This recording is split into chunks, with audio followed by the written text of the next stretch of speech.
Hello and welcome to the Acting Coach Network podcast.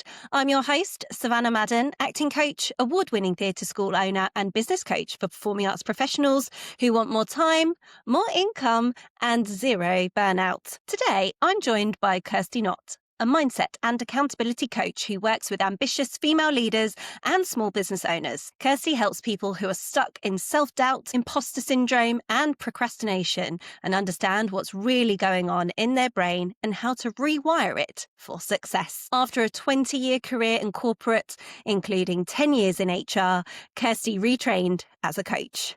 She now supports clients with everything from one-off power sessions through to deep 6-month transformations. Her work isn't just about careers, it's about helping people think differently, be brave, and do the things they've been avoiding. She's also walked the walk herself, from returning to work after maternity leave, navigating a difficult situation, and supporting her husband through a cancer diagnosis.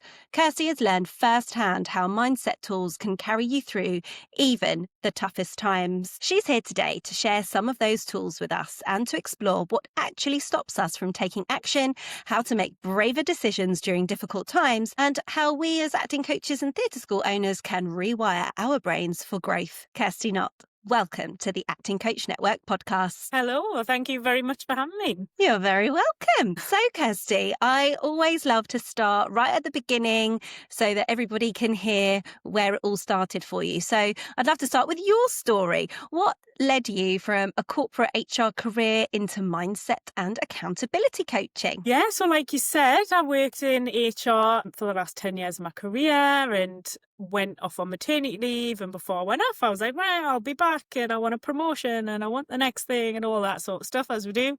And I went off on maternity leave and I just went, whoa, what on earth is happening here? Everything changed. And I never thought that would be me. I never thought that would be the person that I was. I was like, I'll go away, I'll have a baby, I'll come back, nothing will change. Life's life.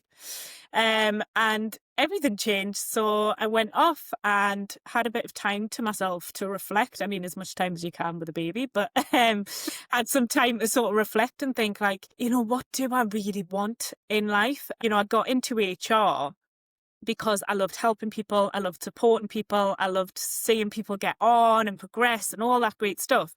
And I ended up in a job that was kind of all about, we need to make more people redundant, we need to save this money, it was a lot of the negative side of kind of HR was seen as quite negative. And it just wasn't giving us any joy anymore. It wasn't lighting us up. It wasn't doing all those things. And obviously having my little boy just changed everything. I wanted to be at home more with him. I wanted to make that work. And I sort of sat and reflected on my job. What things do I love? What things do I hate? Worked it through that. And I thought, coaching is where it's at for me. It's the stuff that I've always loved, the part of my role I've loved. So let's start. So while I was on maternity leave, I started training as a coach and get my qualifications because that was really important to me.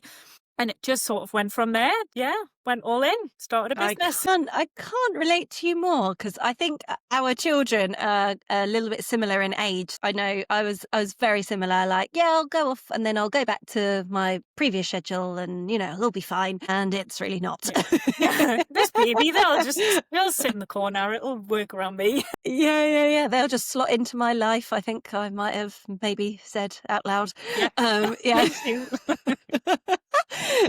And in the intro, I mentioned some really tough life experiences that you've navigated while building your business. So can you, if you feel comfortable, can you tell us about one of those or two of those moments and how your mindset tools helped you to keep going in those tough times? Yeah, so I mean, everything happened at the same time, which is, sod's law. And it was one of those moments where you think there's never a right time to do this. I was already debating, do I stay at work? Do I leave work? I'd just gone back to work. I'd been there a few weeks.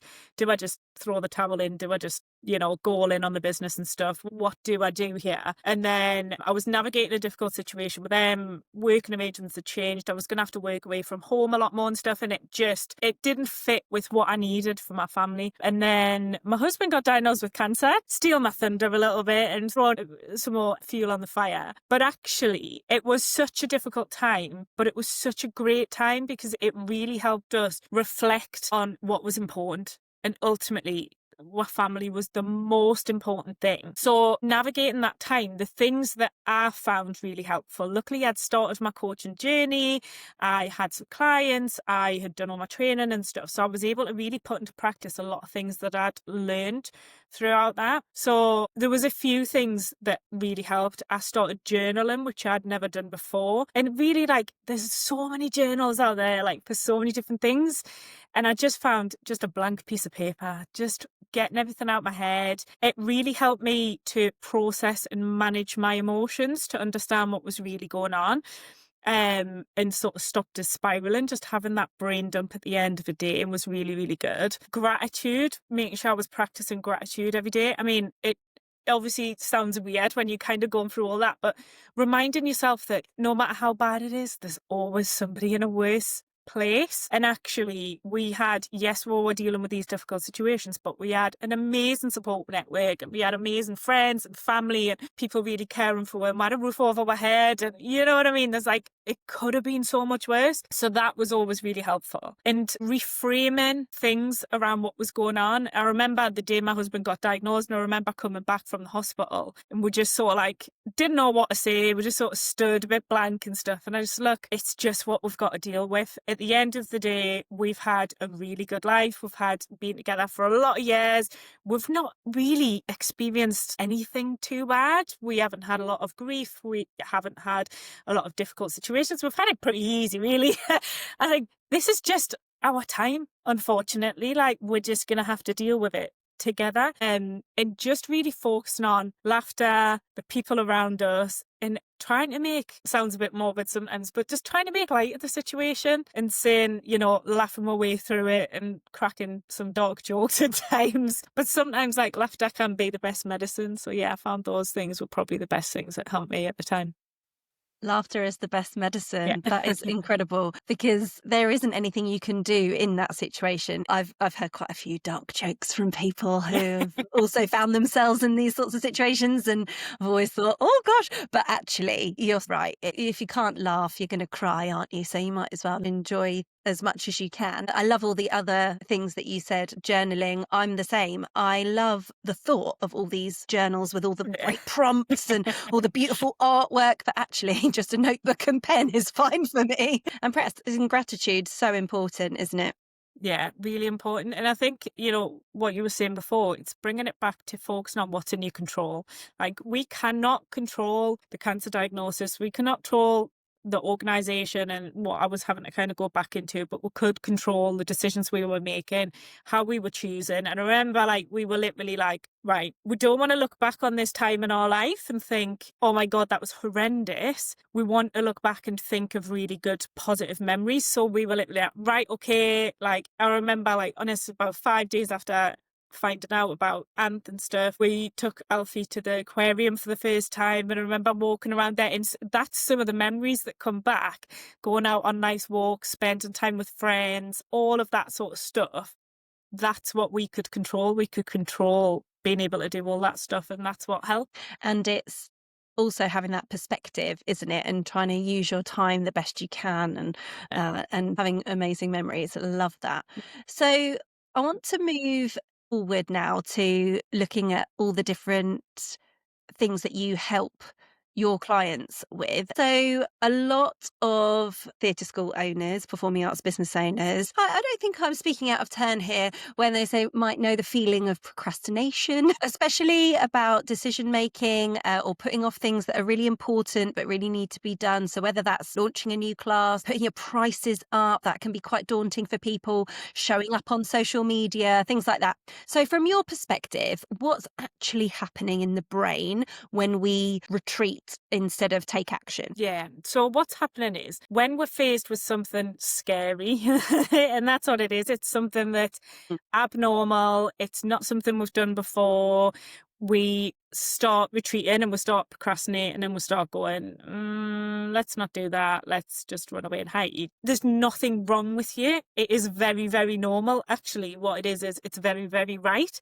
Your brain is doing exactly what it was created to do, which is keep you safe. It knows what it knows. It wants to keep you in that little box, and it wants to keep you hiding away because you're safe, right? You're safe in your house with a cup of tea and a blanket wrapped around you. You are not safe putting yourself out online. What if people look at me? What if people comment horrible things about me? What if it doesn't work? All of that sort of stuff. That is just too scary. So that amygdala, so the middle part of your brain kicks in, and that's when you hear people talk about your fight flight mode.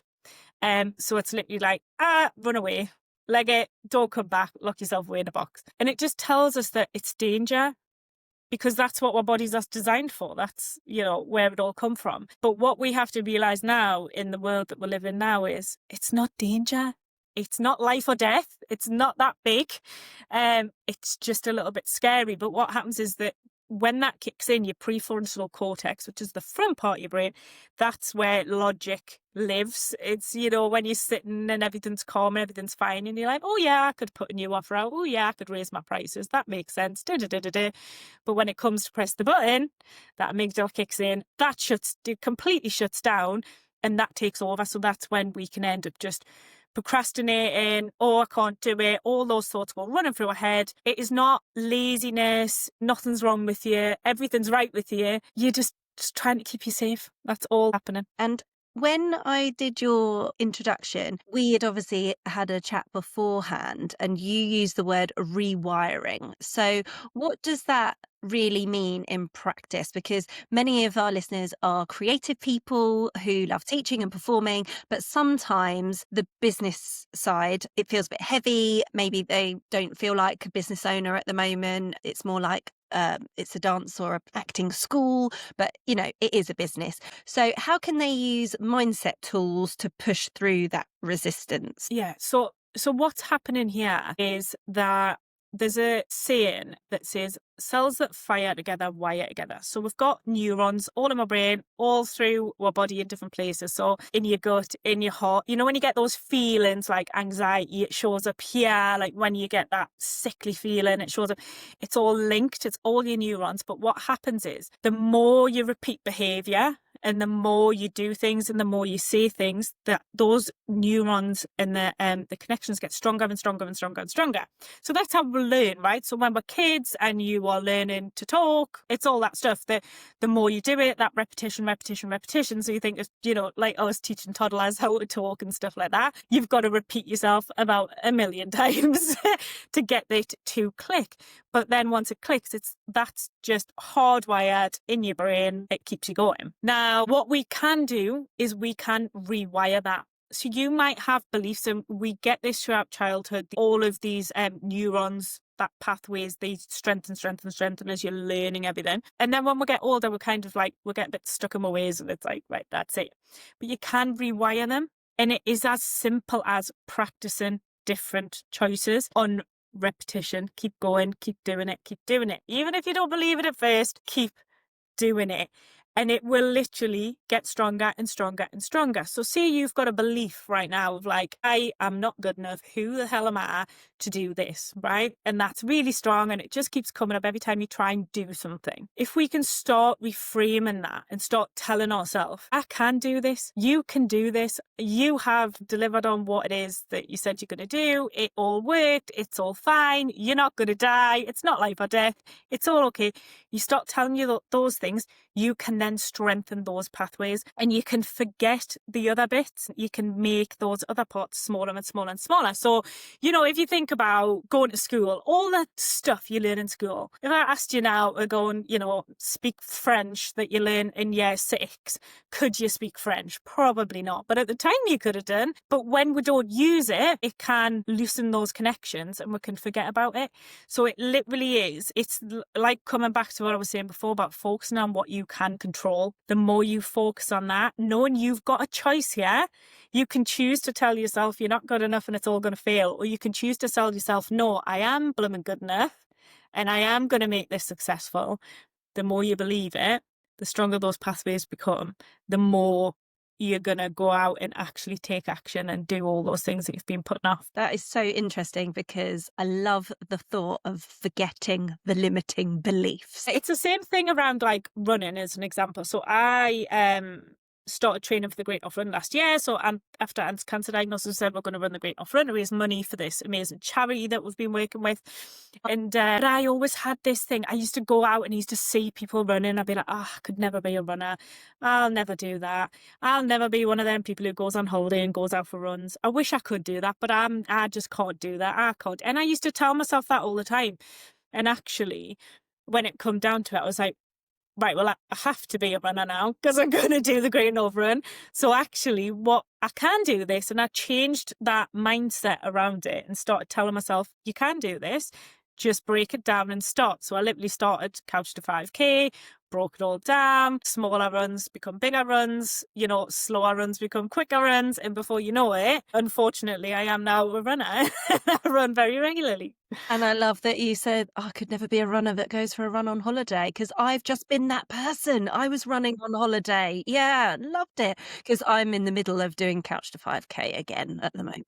That's such a good example, though. I think so many people will be able to relate to that specific one, just like I did, or something very similar that, you know, you can replace running with. So we just sort of touched on limiting beliefs. What about imposter syndrome? Come on. It's God, huge. It's huge everywhere, isn't it? So many people who are experiencing it. It's pretty hefty in the performing arts industry, I have to say. So come on, tell us, please. What can we do? What are some practical things we can do when that inner critic is just loud? Yeah, it does. And it does get loud and it's awful and it just takes over everything and you just feel like an absolute blooming failure, right? That's basic. That's There's it. a couple of exercises that I love. This one especially is great. So what you're going to do is you're going to sit down and I want you to think about somebody in your life or somebody you know or a character of a film or whatever it be, but somebody who you go, not in a million years would I ever ask you for advice, right? Like, there's somebody like that will come straight in your head, right? And you'll go, I would Yeah. never, Yeah, ever ask them for advice, right? So we've I got know. that name in my head, right? Then what I want you to do is sit down and make a list. Now, this list, you just want it to be, who are you in in 2 years' time? Who do you want to be? And we'll write it all in the positive tense, as in you are doing it now. So I am a great mother. I am very patient. I run an extremely successful business. I make X amount of money a month. Whatever it is for you, you want to think, you know, what are the physical things you've got? What are the key personality traits you have? Like, what are all those really positive things? And write it all. You can literally keep adding and adding. I've got a list. There's about 50 odd things on there, right? So you're going to write all that down. So you've got it in your head. And then what happens is when that critic gets loud, you need to take a breath and ask yourself, what would X say? So that name that I said to you before, that person, you would just go, get lost. I don't want to know.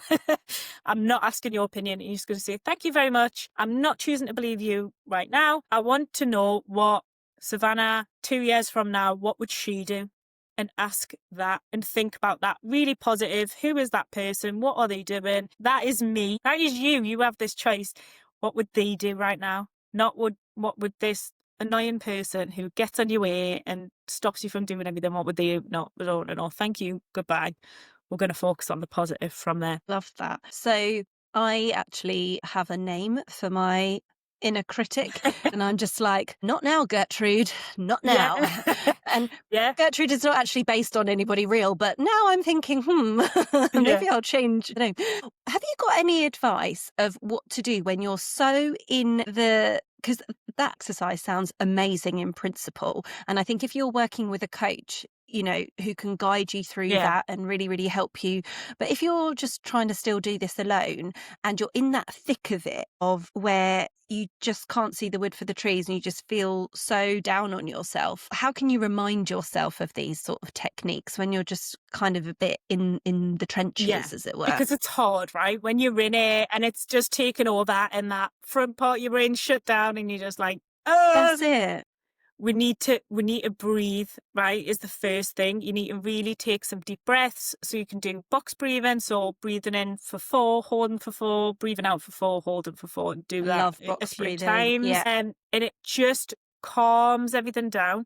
You need to physically tell yourself, I am okay. Nobody's died. What's the worst that can happen? Those types of questions to make yourself snap back into reality. It is just literally when you are finding yourself, and it is very individual for each person. There's different things work. So for some people, it might be, I just need to take a couple of deep breaths, ask myself a couple of questions.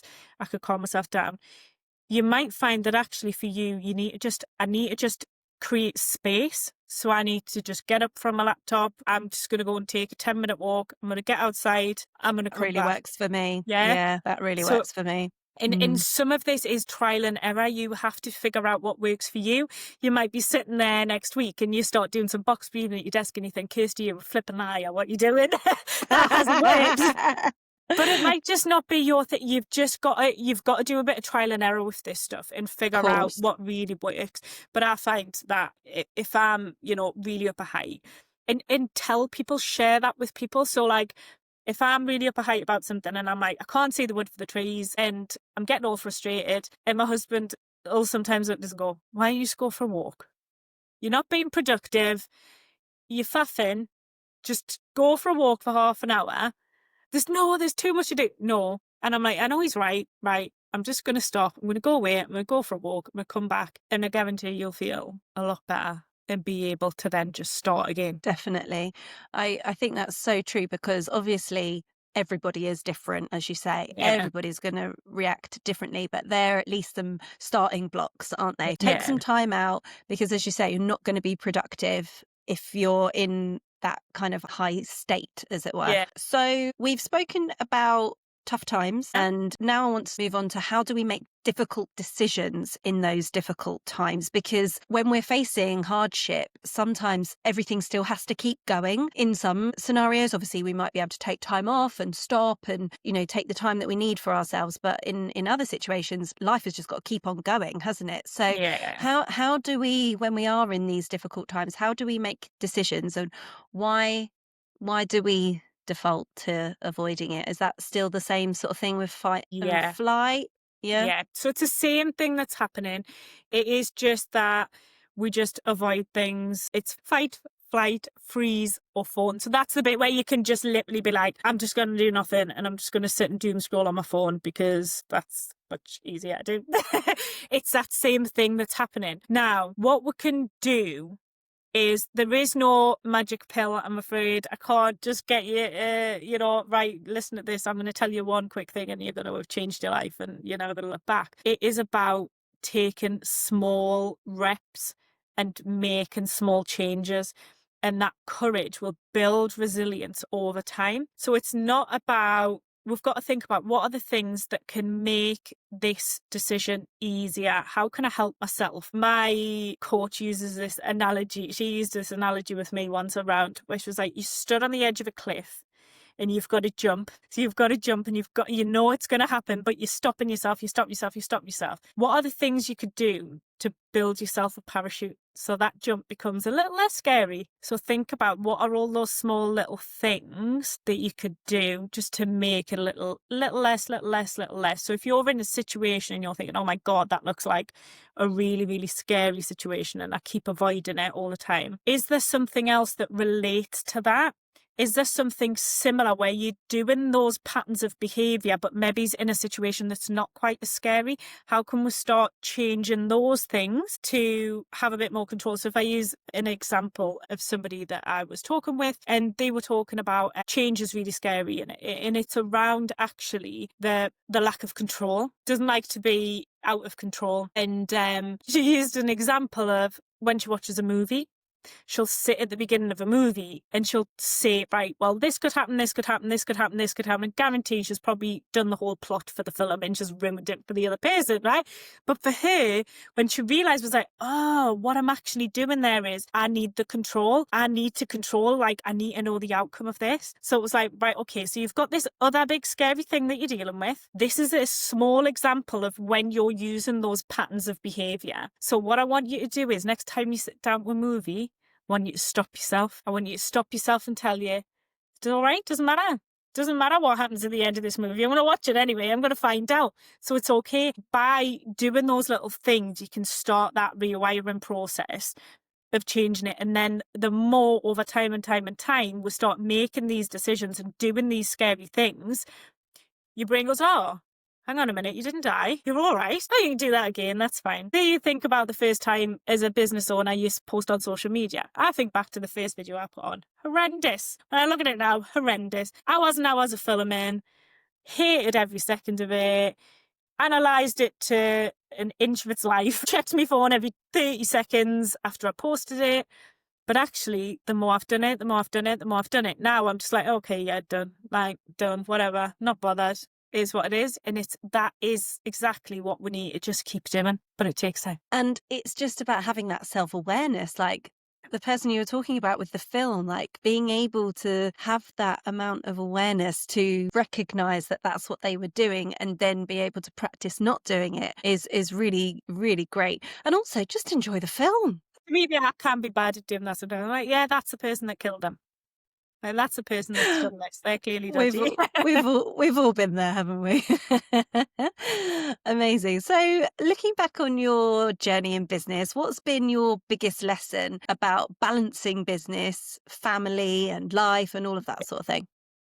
I think my biggest lesson is balance looks different for everybody, and we need to really stop comparing ourselves. You can look at people online who are like, I get up at 5 o'clock in the morning and I go to the gym and I do all this stuff and I'm working still at midnight and I don't mind working till 1 in the morning, all that sort of stuff. I've got a toddler, right? I need my sleep. I need my sleep. But we need to stop comparing ourselves to other people, and we really need to figure out what works for us and our family, because balance can just be really messy. My son, we've got a bit of a routine. He's got a couple of days at nursery where he's half days. He's got a day at nursery where he's a full day. Does that mean sometimes I get up early in the morning? Very rarely, but sometimes if I have to, I do. I work when he's at nursery. Does that mean put my laptop on at 9 o'clock at night? Yeah, but does that bother us? No. I'd much rather have that time with him in the middle of the day and then, do that stuff later. You just have to figure out what works for you, and don't feel guilty if you are not chained to your desk like 10 hours a day, 7 days a week. That works for some people, right? Fine, go and do that. If that's what works for you, but it doesn't have to be like that for everybody. You've just got to find out what works for you and just go with it. Stop comparing everybody else. Yeah, and also no shade on anyone that gets up early and works late, because we've all been there at some point, haven't we? But it's the fact that sometimes it's worn as a badge of honor, and actually there is nothing good about working hours and hours and hours and potentially burning yourself out, working yourself into the ground, because it surely isn't sustainable. It can't be, can it? You can't be doing that all of the time. And I think with a lot of people in the performing arts, it's due to lack of systems in place, lack of delegation. And I think a lot of these business owners would prefer not to be working all of these hours, but feel like they don't have a choice. And so it's all about educating yourself into what works better in your business to make everything much more systemized and streamlined and all of that sort of thing. But obviously it all takes a lot of time as well. But I love that balance does look different for everybody. And the other thing is that coaches and theatre school owners often feel pulled in, 10 different directions at once. And I've spoken to so many people in this industry, which I'm sure is the same for all industries, is that you have to wear lots of hats and you have to do lots of different jobs before you've kind of built your team and created roles for everybody within that team. So what's one mindset shift that could help business owners feel more calmer and in control if they are feeling quite stretched and pulled all over the place? Yeah, I think there's the two big things for me is the first one's ask yourself the question, what really matters right now? We can so often look and you can't see that the wood for the trees. You've got all these different things going on right now, but you need to stop and think, right, what actually matters? Like, if I don't do this one thing, will my business just burn down tomorrow? Right. That's what really matters right now, and focus on that. So then off the back of that, it's focusing on one thing at a time. Stop trying to do everything at once. We need to really set some clear time and do one thing really well rather than doing 10 things really badly. You'd much rather that. So think that effect over a couple of weeks of you've been doing those 10 things every single day and really poorly, and it's not really working, or every day you do one thing really well over the next couple of weeks and actually you could have things sorted. But I totally get it when you're in the midst of it and we're trying to juggle everything, but breaking it down can really, really help to do that. And it's about what works for you again. Sort of, does blocking your diary out work? Does planning that time? Does writing lists help you so you can have that, when you tick it off? Oh, yeah, done. Love a list. Oh, I love that bit. Yeah. But figuring out what works for you, what works for your body and all that sort of stuff. So it's the same as, when we're talking there about the balance, it's like it has to be what works for you. You need to pay attention to how you operate. 5 doesn't fit everybody. I like working on a night time because it's quiet. I haven't got toddler jumping on my head. My brain works quite well late at night and I can just be like, and I can get quite a bit of stuff done. First thing in the morning, doesn't want to work, doesn't want to switch on. Or I need to probably go out for a run first or go and get some fresh air or whatever that be before I start doing that. But other people are on the flip side. Other people are first thing in the morning. That's when I'm most productive. Pay attention to yourself. Even just make a note over a few weeks. What's actually happening? When is it actually happening? When am I most productive? That day I got absolutely loads done, but the next day I did nothing. Right? Why? And learn from that and build your routine off the back of it. That's really interesting because I feel like only in the last 6 months have I really, maybe not even 6 months actually, maybe the last 3 months, I have really found my sweet spot of when I'm the most productive. But it has taken, I've been a business owner for over 10 years. It's taken quite a long time. So hopefully people hearing that piece of advice will be able to tune in a little bit more and just find their rhythm, find what works. And if you could give one piece of advice to a fellow business owner who is feeling a bit stuck or unsure right now, what would that be? Stop thinking about it and just do it. Just take some action. So all these things I've talked about is how your brain operates. It is all just trying to keep yourself safe. So see, you've got 2 options to do. Just stop thinking about it. Pick one, do it. If it doesn't work, do the other one. Because I guarantee it'll work quicker than sitting there and doing nothing about it at all. So just do it. Just start taking some small actions every single day. It doesn't have to be, like I was saying earlier, just diving off that cliff head first into the unknown. But what are the small little things you can do? Break it all down and just start taking some action. And that was something that I noticed you said earlier as well about breaking things down. When we think about goal setting, we're always breaking it down into smaller chunks to be able to hit that ultimate goal, whatever that might be. And it's just so similar with all these other things that we're trying to achieve, because ultimately they're all like little goals anyway, aren't they? To try and have a bit more balance, to try and work out when we're most productive and all of that sort of things. Kirsty, you've shared some absolutely incredible gems today. So thank you so much. I'm sure people are absolutely desperate to know where they can find out more about you, hear about your work, and how can they connect with you? Yeah, so you can find me over on Instagram at Expansions Coaching. So that is the business. I'm also on LinkedIn under Kirsty Knott. You can find me over there. We've also just set up our first podcast that went out live today, so that's exciting. Oh my gosh, that's with exciting. Me and my husband, and we will be talking about similar things like we spoke about today. In each episode, we will take a different lens on what's potentially happening, giving you practical tools and tips how to do that. So you can find us over there on any of your big platforms, wherever you get your podcasts from, or YouTube. And the podcast is called Unstuckable. Well, thank you again so much for joining me. It has been wonderful. Thank you very much for having us. I've loved it. Thank you so much for listening to this episode of the Acting Coach Network podcast. If you loved what you heard, make sure you're following. And if you've got a moment, I'd love you to leave a quick review or share the episode with someone else in the industry who might just need it. You can find me over on Instagram at the Acting Coach Network. And if you're looking for support to grow your theatre school or coaching business without burning out. Check out the latest tips, tricks, and behind the scenes over on Instagram. And you can also book a free 15-minute call with me to see if we would be the right fit to work together. You can also find my latest free resource in the show notes. I'll be back soon with more real conversations, expert insights, and tools to help you build a business you love. Until next time, keep going, stay kind to yourself, and I'll see you soon.